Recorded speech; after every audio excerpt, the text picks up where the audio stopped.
जानते हैं लोगों से कि एक आदर्श पति कौन है।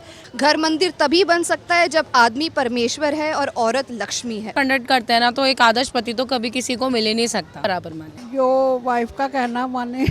ना वाइफ में लड़ाई होती है ना पेरेंट्स में लड़ाई होती है, उन दोनों को मेंटेन करके चलता है, वो एक आदर्श पति होता है। थिंग लाइक आइडियल ऐसा कुछ नहीं होता है। कोई पति परमेश्वर नहीं होता है। मैंने किसी आज तक अपने भगवान को नहीं देखा, सिर्फ मैंने अपने मदर फादर को देखा है जिन्होंने मुझे इस दुनिया में लेके आए। वो औरतें घर की लक्ष्मी है। हेलो हाय नमस्कार, मैं आपके साथ मानसी रावत। तो आज हम आए हैं सीपी में और जानते हैं लोगों से कि एक आदर्श पति कौन है, क्या है एक आदर्श पति की डेफिनेशन। तो मैम, आदर्श पति क्या होता है, क्या होनी चाहिए उसमें क्वालिटी? बेसिकली अगर आप एक आदर्श पति को कंडक्ट करते हैं ना, तो एक आदर्श पति तो कभी किसी को मिल ही नहीं सकता।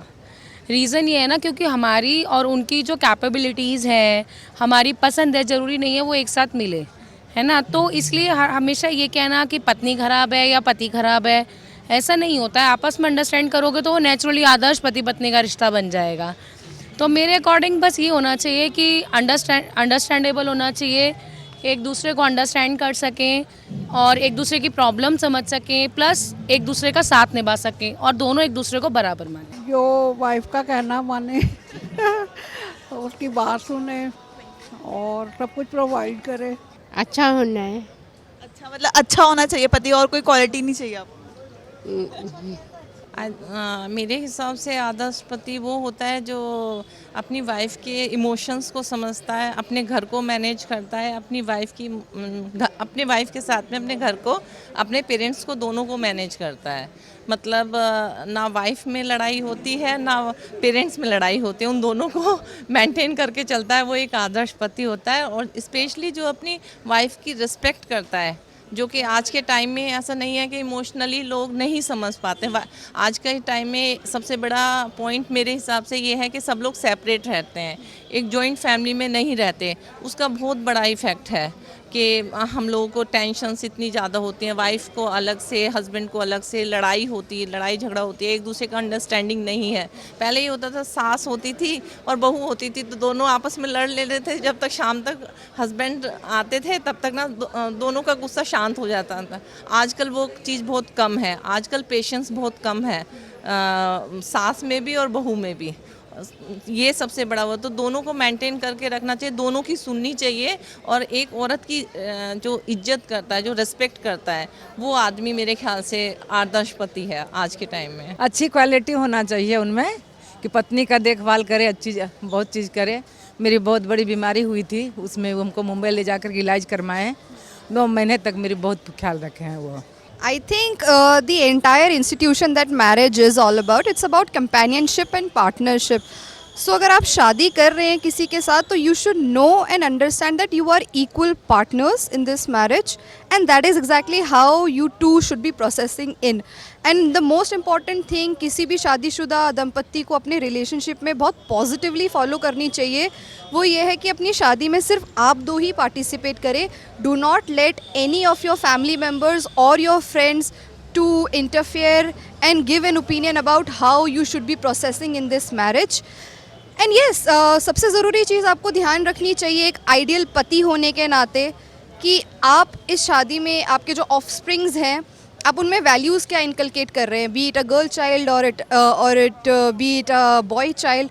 आप वो वैल्यूज़ क्या इनकलकेट कर रहे हैं, बिकॉज जो वो सीखेंगे वो वही आगे प्रोसेस करने वाले हैं। अगर आप अपनी बेटी को अपने एक्शंस के थ्रू ये जता रहे हो कि आपकी मॉम मेरे लिए इस तरीके से चीज़ें कर रहे हैं because she is a woman, तो कहीं ना कहीं वो आपकी बच्ची वही ही सीखेगी that okay I have to be this way because I am a women. And यही चीज़ अगर आप अपने बॉय चाइल्ड को सिखा रहे हैं कि okay your mom is behaving this way because I am the man of the family, I am the head of the family, तो आपका बॉय चाइल्ड भी उसी ही तरीके से आगे प्रोसेस करेगा।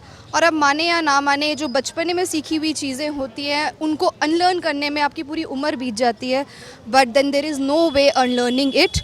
तो आज लोग सीखने से ज़्यादा कोशिश ये करें कि चीज़ें अनलर्न करना शुरू करें जो उन्होंने पास्ट में सीखी हैं, अपने वैल्यू सिस्टम में, अपने पेरेंटिंग स्किल सेट में, जो उनके पेरेंट्स ने सिखाए हैं। आइडियल ऐसा कुछ everyone as like very individual personality होता है, so there is nothing like ideal, ऐसा कुछ नहीं होता है.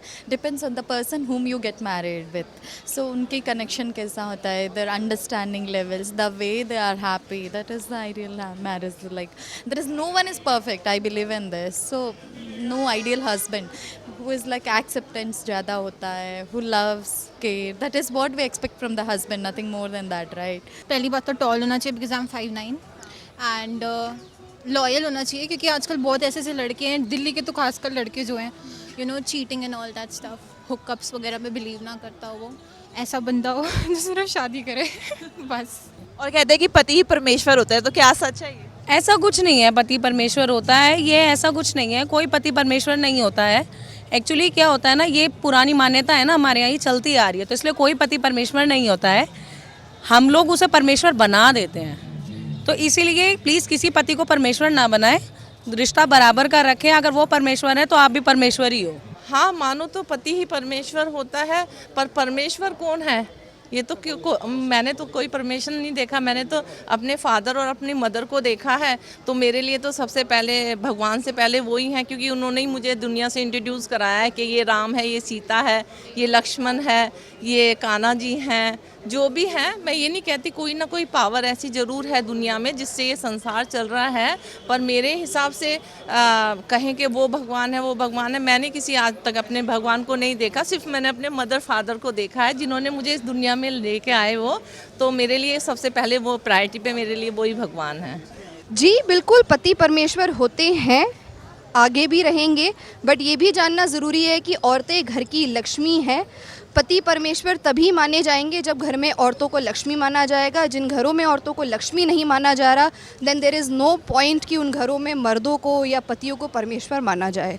घर मंदिर तभी बन सकता है जब आदमी परमेश्वर है और औरत लक्ष्मी है. उससे पहले ना कभी कोई घर मंदिर बना है ना बन सकता है. वो भी हम मानेंगे कि सबको छोड़ करके, माँ बाप भाई बहन को छोड़ करके सब पति ही सब चीज़ हो जाते हैं पत्नी लड़की के लिए. ये तो अपने ऊपर है कि आप कितना समझते हैं उनको अपना. तो देखा आपने, सबके लिए आदर्श पति की डेफिनेशन अलग अलग है. अगर मुझसे पूछा जाए कि आदर्श पति कौन है, तो मेरे लिए आदर्श पति वो है जो मुझसे झूठ ना बोले, मेरे को इमोशनली मेंटली सपोर्ट करे और मेरा ख्याल रखे, मुझसे बहुत प्यार करे. बहरहाल आपकी क्या राय है, आपकी नज़र में एक आदर्श पति कौन है, हमें कमेंट बॉक्स में जाके ज़रूर बताइए.